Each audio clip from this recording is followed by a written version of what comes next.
Standard 12th statics सवाल number 5 section 1.3। अब इस सवाल के अंदर अपने को देखो इकाइयाँ अलग अलग दी हुई हैं। वस्तु ए के अंदर 20 किलोग्राम, बी के अंदर 5 दर्जन, सी में खाली किलोग्राम और डी के अंदर 5 लीटर। साथ में उसके मूल्य और मात्रा में भी अपने को अलग अलग देखने को मिलती है। तो सबसे पहले देखें अपने वस्तु ए।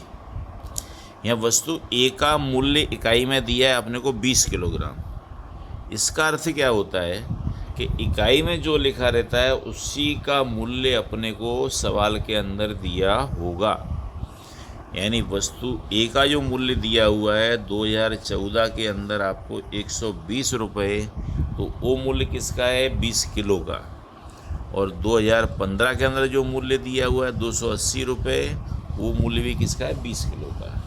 अब अपने मात्रा देखें तो मात्रा दी हुई है अपने को किलोग्राम के अंदर। मात्रा किस में दी है? किलोग्राम में। तो अपने को जो इकाई मात्रा के अंदर दी हो उसके अनुसार अपने को उसकी न्यूनतम इकाई का मूल्य अपने को ज्ञात करना पड़ेगा। तो मात्रा दी है अपने किलोग्राम के अंदर, तो अपने उसकी न्यूनतम इकाई, किलोग्राम की न्यूनतम इकाई क्या होती है? सबसे कम 1 किलो। तो अपने 1 किलो का उसका मूल्य ज्ञात करना पड़ेगा। तो सबसे पहले 2014 को ज्ञात करें अपने, तो 120 के अंदर भाग देंगे अपने 20 का, तो कीमत मिलेगी कितनी? 6। 2015 के अंदर 280 भाग देंगे 20 का, तो कीमत मिलेगी कितनी? अपने को 14। तो सवाल के अंदर लिख देंगे अपने वस्तु ए के सामने इकाई में लिखेंगे किलोग्राम, 20 अंक हट जाएगा। P0 के अंदर लिखेंगे अपने 6। मात्रा जो है 10 की 10 वो वैसी रहेगी, उसमें कोई परिवर्तन होगा नहीं। उसके बाद अपने P1 का मूल्य कितना मिला अपने को? 14, तो उसे 14 लिखेंगे अपने।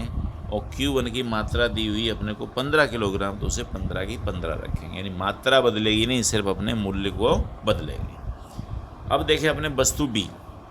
वस्तु बी के अंदर मूल्य प्रति 5 दर्जन में है। किस में दिया है? 5 दर्जन में अपने को। और मात्रा अपने को दर्जन में भी दी हुई है, नंग के अंदर भी दी हुई है। तो यहाँ अपने को दोनों में परिवर्तन करना पड़ेगा। तो अपने जो मूल्य 5 दर्जन का दिया है उस मूल्य को पहले परिवर्तित कर दें किसके अंदर? अपने 1 नंग के अंदर। और जो मात्रा अपने को 2015 की दी हुई है कितनी? 48 नंग, तो उसे किससे परिवर्तित कर दें? अपने दर्जन के अंदर। तो 1 दर्जन में नंग कितने होते हैं? पता है अपने को 12। तो सबसे पहले 2015 की मात्रा को अपने बदलेंगे। 48 नंग दिए हुए हैं, उसका रूपांतर करते हैं अपने किसमें? दर्जन के अंदर। तो 48 में भाग देंगे 12 से, तो इकाई कितनी मिलेगी अपने को? 4 दर्जन। तो वहाँ पर लिखेंगे अपने कितने? 4 दर्जन मात्रा में दर्जन होगा, इसलिए प्रति दर्जन मूल्य प्राप्त करेंगे। अब देखो आधार वर्ष की इकाई वो भी दर्जन के अंदर है, और चालू वर्ष की इकाई यानी वो भी किसमें हो गई? दर्जन के अंदर। तो अब अपने इकाई के अंदर मूल्य निकालेंगे किसका? अपने 1 दर्जन का। तो वहाँ सिर्फ अपने दर्जन लिखेंगे, 1 लिखने की आवश्यकता नहीं है। कोई अपने बोले भाई क्या भाव है? बोले दर्जन के 20 रुपये, तो दर्जन के यानी 12 नंग के कितने? 20 रुपये। तो वहाँ 1 लिखने की आवश्यकता नहीं है। जैसे वस्तु ए के अंदर अपने किलोग्राम लिखा है खाली, उसी प्रकार वस्तु बी के अंदर क्या लिखेंगे? अपने दर्जन। और अब अपने 1 दर्जन का मूल्य ज्ञात कर देंगे, कारण कि मूल्य कितने का दिया है अपने को? 5 दर्जन का। तो 2014 का प्रति दर्जन मूल्य बराबर 120/5 यानी कितना आएगा? 24। और वर्ष 2015 का प्रति दर्जन मूल्य 140/5 यानी कितना होगा? 28। अब उस मूल्य को लिख देंगे अपने 24 और 28। 2014 की मात्रा दर्जन में दी थी अपने को ऑलरेडी, तो उसे 3 ही लिखेंगे अपने। और 2015 की मात्रा दी थी अपने को नंग में, जिसे अपने ने बदल के कर दिया किसमें? दर्जन के अंदर। तो वो कीमत कितनी आई उसकी? 4, तो वहाँ 4 लिखेंगे। अब चलिए वस्तु सी। अब वस्तु सी के अंदर किलोग्राम लिखा है। इसका अर्थ क्या हुआ कि जो अपने को मूल्य दिए वो दिए किसके? किलोग्राम के। यानी P0 4 हो 1 किलो का मूल्य है, और P1 8 हो भी किसका? 1 किलो का मूल्य। परंतु यहाँ मात्रा अपने को दी हुई किसमें? ग्राम के अंदर। तो देखो सवाल हल करने से पहले अपने पास में इकाई, मूल्य और मात्रा ये समान होनी चाहिए। समान का अर्थ मतलब मात्रा किलोग्राम में है तो अपने पास में 1 किलो का मूल्य होना चाहिए। मात्रा दर्जन में है तो अपने पास में 1 दर्जन का मूल्य होना चाहिए। और सी के अंदर यहाँ अपने को मात्रा दी है ग्राम के अंदर, परंतु मूल्य दिया है किलोग्राम में, तो अपने जो मात्रा ग्राम में है उसे बदल देंगे किसमें, किलोग्राम के अंदर। अपने जानते हैं 1 किलोग्राम में कितने ग्राम होते हैं, 1000 ग्राम, यानी 2 500 जोड़ें तब बनता है 1 किलो, यानी ग्राम कितने होते हैं, 1000 ग्राम। तो अपने उसका रूपांतर करें, इसलिए मात्रा को केजी में रूपांतर करने पर वर्ष 2014 की मात्रा कितनी, 5000 भागे 1000 कितनी आएगी, 5। तो वहाँ लिखेंगे अपने कितनी, 5। और 2015 के अंदर अपने को मात्रा किलोग्राम में दी हुई है तो उसमें कुछ परिवर्तन करने की आवश्यकता नहीं है। उस प्रकार उसके बाद अपने को दिया हुआ है लीटर, वस्तु डी। तो लीटर के अंदर मूल्य किसका दिया है अपने को, 5 लीटर का। कितने लीटर का दिया अपने को, 5 लीटर का। तो अपने क्या करना पड़ेगा, मात्रा अपनी लीटर में दी है तो अपने पास में 1 लीटर का मूल्य होना चाहिए। तो 1 लीटर का मूल्य ज्ञात करें अपने, तो 2014 के अंदर 52/5 यानी कितना, 10.4। और 2015 के अंदर प्रति लीटर मूल्य 58/5 यानी 11.6। तो वहाँ आपने लिख देंगे 10.4 और 11.6। उसके बाद अपने को सवाल पूछा है आदर्श सूचकांक ज्ञात करो। तो अपने सूचकांक आदर्श किसे मानते हैं, फिशर के सूचकांक को आदर्श मानते हैं। तो सबसे पहले वस्तु ए के मूल्यों का अपने करेंगे गुणाकार। तो गुणाकार करें अपने, तो पहला पद अपने ज्ञात करने का कौन सा, P1 Q0, सूत्र के अंदर जो मूल्य आते हैं उसके क्रम से। तो P1 Q0, P1 और Q0 का गुणाकार है, बीच के 2 पदों का गुणाकार। तो इसका मूल्य मिलेगा अपने को 140। 28 × 3 करेंगे तो कितना आएगा, 84। 8 × 5 करेंगे कितना होगा, 40। और 11.6 × 15 करेंगे तो ये संख्या मिलेगी अपने को 174।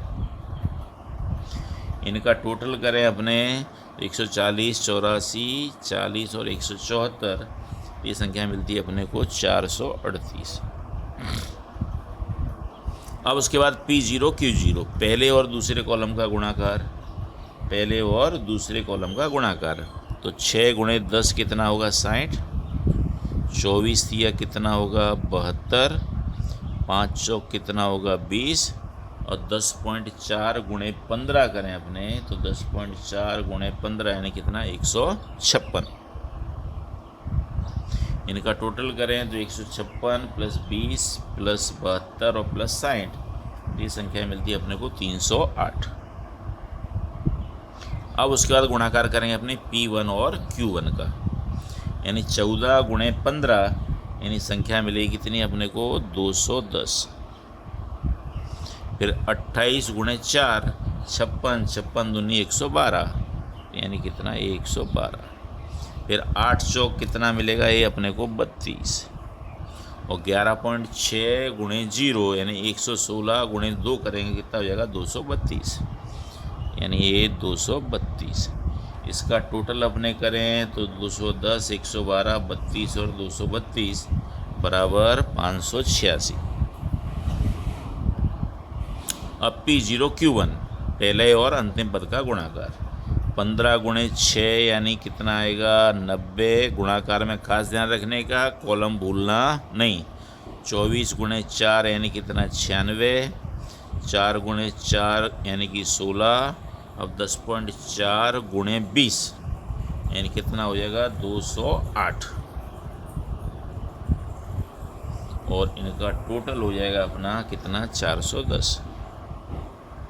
अब इस कीमत को अपने लिखने का किसके अंदर, जो अपना फिशर का सूत्र है बड़े वाला, उस सूत्र का अपने उपयोग करेंगे।